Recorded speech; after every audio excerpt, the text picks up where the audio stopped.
Hello and welcome back to Shakesyear. We are working on Venus and Adonis, which is a very long poem, sort of a rom-com about a woman sexually harassing a man. We've got Venus, the goddess of love, and she is throwing herself at Adonis, who really isn't having much to do with it. He's not very interested. He's tried things like, oh, it's so hot outside, I need to, protect myself so I won't get sunburnt.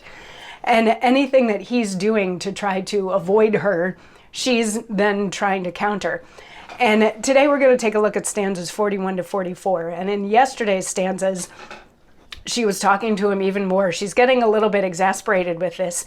And she was like, I'll be a park and you can be a deer and you can just live on me and enjoy my hills and lakes and all this sort of stuff. It was very sexually overt. And stanza 41 picks up by saying, "At this, Adonis smiles as in disdain, that in each cheek appears a pretty dimple. Love made those hollows, if himself were slain, he might be buried in a tomb so simple, for knowing well, if there he came to lie, why, there love lived, and there he could not die. These lovely caves, these round enchanting pits, opened their mouths to swallow Venus' liking. Being mad before, how doth she now for wits? Struck dead at first, what needs a second striking? Poor queen of love, in thine own law forlorn, to love a cheek that smiles at thee in scorn. Now which way shall she turn? What shall she say? Her words are done, her woes are more increasing. The time is spent, her object will away, and from her twining arms doth urge releasing. Pity, she cries, some favor, some remorse. Away he springs, and hasteth to his horse. But, lo, from forth a copse that neighbors by, a breeding jennet, lusty, young, and proud, Adonis trampling coursier doth espy, and forth she rushes, snorts, and neighs aloud. The strong-necked steed, being tied unto a tree, breaketh his rein, and to her straight goes he."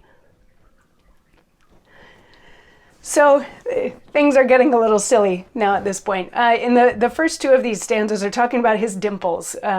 She's played this whole "I'm a park, come enjoy my landscapes," and he smiles at her in disdain, which show his dimples, which she finds even more attractive than she had found him before. So now this is like, now he's being mean to her, but she finds him even more attractive. So it's another blow.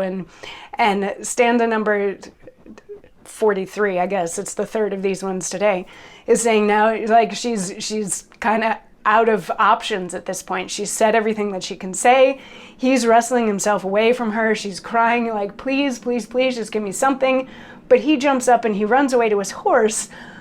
But right at that moment, another horse happens by, a female horse who's probably in heat. And she sees Adonis's horse, which is tied to a tree, which sees this mare who's in heat coming towards him and breaks his reins and runs over to her. So nothing quite thwarts an escape plan like a horny horse spying another horny horse.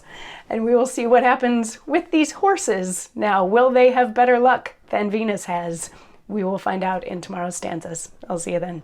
Mwah.